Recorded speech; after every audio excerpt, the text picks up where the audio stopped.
قل ان کنتم تحبون اللہ فاتبعونی یحببکم اللہ ویغفر لکم ذنوبکم واللہ غفور الرحیم۔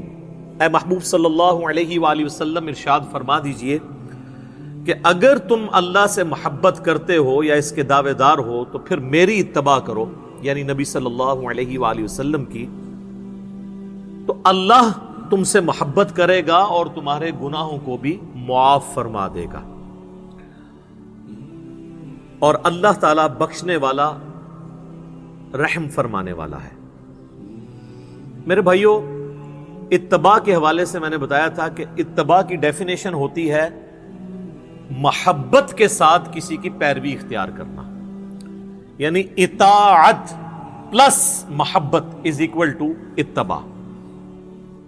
تو ظاہر ہے اس میں پھر ایک قلبی رجحان بھی ہونا چاہیے، اور میں نے بتایا تھا کہ ہمارے ہاں ایک مکتب فکر صرف اطاعت رسول کے اوپر زور دیتا ہے اور محبت والا ایلیمنٹ پس پش ڈال دیتا ہے، اور دوسرا مکتب فکر محبت والے ایلیمنٹ کو اتنا ڈومیننٹ کرتا ہے کہ وہ کہتا ہے کہ اب بس جو بھی ہیں تیرے محبوب کی امت سے ہیں، اسی تے بندے دا پتر کوئی نہیں بڑھنا، اسی طریقے سے ہی ہم چلیں گے۔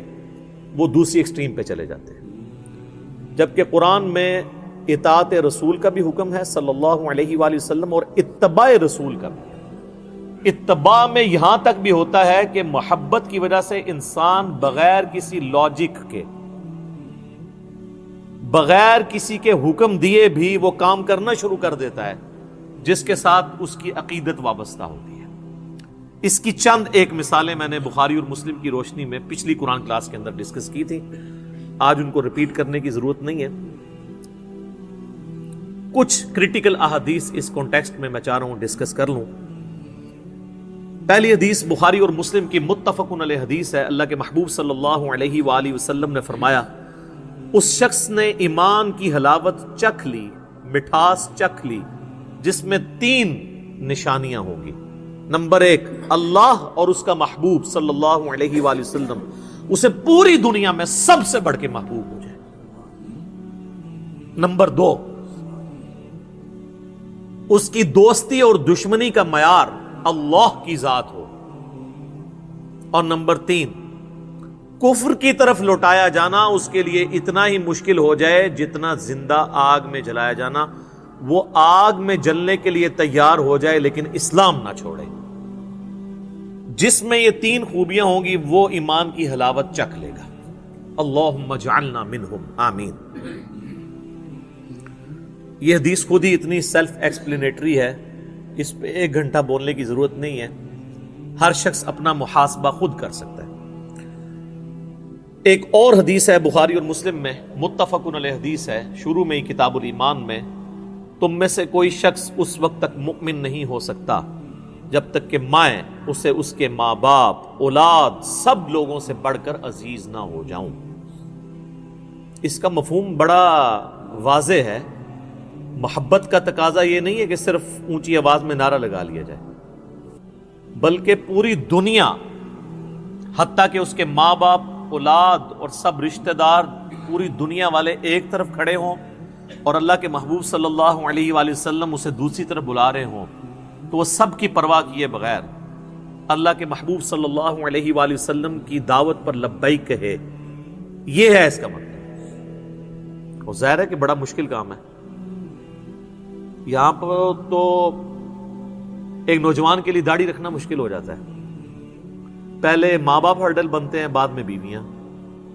عورتوں کے لیے نقاب کرنا مشکل ہو جاتا ہے کہ ہم اس معاشرے میں مس فٹ ہیں، اور ویسے ان سے پوچھے تو وہ کہیں گے کہ اللہ کے نبی سے سب سے بڑھ کے ہم محبت کرتے ہیں صلی اللہ علیہ وآلہ وسلم۔ تو محبت کو جسٹیفائی کرنا ہے اطاعت اور پیروی کے ساتھ، حکم عدولی والا معاملہ نہ ہو۔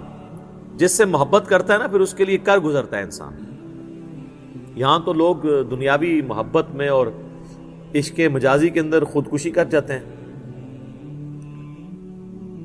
وہ پھر کسی حد تک ویسے اپنی محبت میں جسٹیفائی ہوتے ہیں کہ جان دے دیتے ہیں، باقی ان کا عمل جو ہے وہ تو غلط ہے۔ لیکن یہاں پہ جان دینے کے لیے سارے مسلمان تیار ہیں. کہتے ہیں نا غلامی رسول میں موت بھی قبول ہے، اس لیے کہ انہیں یقین ہوتا ہے کہ ہم سے موت کوئی نہیں غلامی میں مانگے گا. ہم سے ڈیمانڈ ہوگی فجر کی نماز جماعت سے پڑھنے کی، یہ تو ہم پڑھ نہیں سکتے. موت ہمیں قبول ہے، کیونکہ موت تو ہم سے کسی نے مانگنی نہیں ہے. وہ تو لڑ گئے لڑنے والے اللہ کے لیے قادسیہ اور یرموک اور بدر و احد رضی اللہ عنہم اجمعین وعلیہم السلام اجمعین ورحمہم اللہ اجمعین آمین. ہم تو صرف دعوے دار ہیں. ہم ایئر کنڈیشن ماحول میں بیٹھ کے بھی خشوع خضوع کے ساتھ نماز نہیں پڑھ سکتے. ٹیلی فون ہم نے سیل فون جو ہے وہ سائلنٹ پہ نہیں وائبریٹر پہ لگایا ہوتا ہے کہ نماز کے دوران اگر آ جائے مجھے پتہ تو چل جائے. جب ہمارا اللہ سے کمٹمنٹ کا لیول یہ ہوگا تو پھر ظاہر ہے اس کی آؤٹ پٹ تو ویسے ہی نکلے گی نا کہ کہتے ہیں جی نماز میں وہ عجیب و غریب قسم کے خیالات آتے ہیں. جب آپ نماز کے باہر ان خیالات میں رہتے ہیں تو نماز میں بھی اسی خیال میں ہی رہیں گے نا. سوئچ آف تو کوئی نہیں کر سکتا. ایک اور حدیث ہے صحیح بخاری میں، نبی صلی اللہ علیہ وآلہ وسلم اور سیدنا عمر چہل قدمی کر رہے تھے اور نبی علیہ السلام نے حضرت عمر کا ہاتھ پکڑا ہوا تھا. تو سیدنا عمر تھوڑے سے فرینک ہو گئے رسول اللہ کے ساتھ صلی اللہ علیہ وآلہ وسلم کے، مجھ پہ اتنی شفقت ہے تو انہوں نے کہا تھوڑی حاضری ہم بھی لگوا دیں. صحیح بخاری کے الفاظ ہیں، انہوں نے کہا یا رسول اللہ اس پوری دنیا میں سب سے بڑھ کر مجھے آپ عزیز ہیں سوائے اپنی جان کے. ویسے سچ بولا انہوں نے. غصے والا بندہ جو ہے نا سچ بولتا ہے، جس کے مزاج میں تیزی ہونا سچائی بھی ہوتی ہے. تو ہم ہوتے تو شاید ہم جھوٹی موٹی کہہ دیتے کہ یا رسول اللہ اپنی جان سے بھی بڑھ کے. تو انہوں نے سچ بولا کہ میں اپنی جان کو چھوڑ کے باقی دنیا کی ہر چیز سے بڑھ کے آپ کو محبوب رکھتا ہوں. تو آپ صلی اللہ علیہ وآلہ وسلم نے فرمایا نہیں بلکہ اپنی جان سے بھی بڑھ کے. تو ان کا یا رسول اللہ اپنی جان سے بھی بڑھ کے. تو آپ نے فرمایا ہاں اے عمر اب بات بنی، اب تیرا ایمان مکمل ہوا ہے. جب تک میں تجھے تیری جان سے بھی بڑھ کر عزیز نہ ہو جاؤں تیرا ایمان کامل نہیں ہو سکتا. اگر سیدنا عمر فاروق رضی اللہ تعالیٰ عنہ علیہ السلام کے ایمان کے کامل ہونے کے لیے ان کی عبادات اور دین کے لیے خدمات کے ساتھ رسول اللہ سے انتہا درجے کی عقیدت اور محبت ہونا ضروری ہے تو ہمارے لیے تو بدرجہ اولا ضروری ہے. اللہم انی اسألک حبک وحب حبیبک صلی اللہ علیہ وآلہ وسلم وحب من یحبک وحب عمل یقربنی الی حبک آمین. ایک اور حدیث ہے صحیح بخاری میں، کافی لمبی حدیث ہے، اس کا کنکلوژن اس پہ ہوتا ہے کہ نبی صلی اللہ علیہ وآلہ وسلم نے فرمایا محمد فرق بین الناس، لوگوں میں حق اور باطل میں فرق محمد ہیں صلی اللہ علیہ وآلہ وسلم. آپ مزے کی بات دیکھیں، یہ جو فرقان کا لفظ ہے نا یہ قرآن کے لیے بھی آیا ہے. شہر رمضان الذی انزل فیہ القرآن ہدی للناس وبینات من الہدی والفرقان. رمضان کا مہینہ وہ ہے جس میں قرآن نازل ہوا جو لوگوں کے لیے، پوری انسانیت کے لیے ہدایت ہے، صرف مسلمانوں کے لیے نہیں، پوری انسانیت کے لیے. اور اس میں ہدایت کے روشن دلائل ہیں اور یہ حق اور باطل میں تمیز کرنے والی کتاب ہے الفرقان. اولڈ ٹیسٹیمنٹ اور نیو ٹیسٹیمنٹ پہ اب یہ مہیمن بن کے یہ کتاب آئی ہے، فائنل ٹیسٹیمنٹ قرآن. اور جس شخصیت پہ نازل ہوئی وہ بھی الفرقان ہے. محمد فرق بین الناس، محمد لوگوں میں حق اور باطل میں فرق ہے. ایک اور حدیث ہے صحیح بخاری میں، یہ وہ حدیث ہے جس کو مس یوز لوگوں نے کیا، آدھی حدیث بیان کر کے کہ جس نے کلمہ پڑھا وہ جنت میں ہی جائے گا. امام بخاری نے صحیح بخاری میں بالکل آخر میں جا کے نا ایک باب باندھا ہے. میں اکثر سوچتا تھا یہ باب شروع میں ہونا چاہیے، مشکات کے شروع میں ہے وہ باب. اس باب کا نام ہے کتاب الاعتصام بالکتاب والسنہ، کتاب و سنت کو مضبوطی سے پکڑنے والا چیپٹر، جس میں انہوں نے ساری وہ حدیثیں جمع کی ہیں جس میں ترغیب دلائی گئی ہے کہ کتاب اللہ اور سنت کو مضبوطی سے پکڑنا ہے. لیکن انہوں نے آخر میں جا کے چیپٹر باندھا ہے. مطلب یہ کہ جب آپ بخاری شریف اینڈ کریں نا تو یہ بات آپ نے ضرور یاد رکھنی ہے، کیونکہ یہاں پر تو آپ کو بتاؤں کئی مزار ایسے ہیں جس پہ ختم قرآن کی طرح ختم بخاری بھی ہوتا ہے تلاوت کر کے. ترجمہ بیان کر کے نہیں، وہ جو پڑھ رہا ہوتا ہے اس کو بھی نہیں پتا ہوتا، وہ ختم بخاری ہوتا ہے. وہ کسی بزرگ نے سوچا ہوگا نا ابھی تک ختم قرآن ہے، چلو ہم بھی ایک جاری کر دیں، ختم بخاری. تو ختم بخاری جب ہو رہا ہو اور اس کے اینڈ پہ پہنچے ہوں تو کتاب و سنت کو مضبوطی سے پکڑنے والی احادیث ان کے سامنے ہے. اس میں ایک حدیث ہے، نبی صلی اللہ علیہ وآلہ وسلم نے فرمایا میری پوری امت جنت میں جائے گی سوائے اس شخص کے جس نے جنت میں جانے سے انکار کر دیا. سر کون ہے جو جانے سے انکار کرے گا؟ ہم تو بغیر کچھ کیے جانے کے لیے تیار ہیں، تو انکار کیوں کرنا ہے؟ بن بلائے مہمان بنے ہوئے ہیں سارے کلمہ گو مسلمان، تو انکار کس نے کرنا ہے؟ تو صحابہ نے بھی یہی پوچھا یا رسول اللہ یہ انکار کون کرے گا؟ آپ نے فرمایا آپ جواب سنیں کتنا انٹلیکچوئل ہے. جو صحیح مسلم کی حدیث ہے، مجھے اللہ نے جوامع کلمات کے ساتھ مبعوث کیا ہے، بات مختصر لیکن اس کی گہرائی بہت زیادہ. آپ نے فرمایا جس نے میری اطاعت کی وہ جنت میں جائے گا، اور جس نے میری نافرمانی کی اس نے جنت میں جانے سے انکار کر دیا. اس نے خود ہی انکار کر دیا. تو پوری امت جنت میں جائے گی سبجیکٹڈ ٹو، اس شرط کے ساتھ کہ وہ اطاعت اختیار کرے. باقی وہ چیز اپنی جگہ موجود ہے کہ جس نے ایک دفعہ بھی صدقے دل سے کلمہ پڑھا ہے، اگر اس کی زندگی کا ڈومیننٹ پہلو برائیوں پہ ہے تو الٹیمیٹلی ایک نہ ایک دن وہ اپنا عذاب بھگت کے جنت میں جائے گا. وہ تو عقیدہ ہے، لیکن یہ بڑا خطرناک معاملہ ہے. یہ یہاں ایئر کنڈیشن کمرے میں بیٹھ کے یہ بات کرنا بڑی آسان ہے، لیکن 5 منٹ کے لیے نہیں 5 سیکنڈ کے لیے موم بتی کے فلیم کے اوپر یوں ہاتھ رکھنا یہ مشکل ہے. اور وہ مسلمان کہہ رہا ہوتا ہے خیر ہے جی ایک پھیرا ہی لگے گا نا، پھر تو جنت ہی ٹور جانا ہے. ایک پھیرا جو 5 سیکنڈ کے لیے موم بتی نہیں برداشت کر سکتا وہ کہتا ہے ایک پھیرا لگے گا. جبکہ بخاری اور مسلم دونوں میں حدیث ہے کہ جہنم کی آگ دنیا کی آگ سے 70 گنا تیز ہے. اللہم اجرنا من النار. اور بخاری اور مسلم کی متفق علیہ حدیث ہے کہ جہنم کا سب سے ہلکا عذاب یہ ہے کہ پاؤں میں آگ کی جوتیاں پہنائی جائیں گی اور اس کی تپش سے دماغ ہنڈیا کی طرح کھولے گا. یہ سب سے ہلکا عذاب ہے.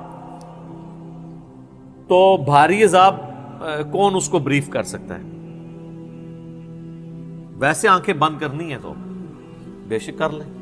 وہ جو مولا علی کا قول ہے کہ انسان سویا ہوا ہے مرتے ہی جاگ جائے گا، اوہ اصل زندگی تو یہ تھی، لیکن اس وقت جاگنے کا فائدہ نہیں. ایک اور حدیث ہے مسند امام احمد میں ہے، المستدرک للحاکم کے اندر بھی ہے، مشکات میں بھی آپ کو مل جائے گی شروع میں ہی. اللہ کے محبوب صلی اللہ علیہ وآلہ وسلم نے زمین پہ ایک سیدھی لکیر کھینچی اور اس کے دائیں اور بائیں کچھ ٹیڑھی لکیریں کھینچی ایسے، اور آپ نے اس سیدھی لکیر کے اوپر ہاتھ رکھ کے کہا وَأَنَّ هَذَا صِرَاطِي مُسْتَقِيمًا، یہ ہے سیدھا راستہ میرا، اس کی پیروی کرو، ادھر ادھر کے ٹیڑھے راستوں کی پیروی نہ کرو ورنہ تمہیں وہ اللہ کے راستے سے ہٹا دیں گے.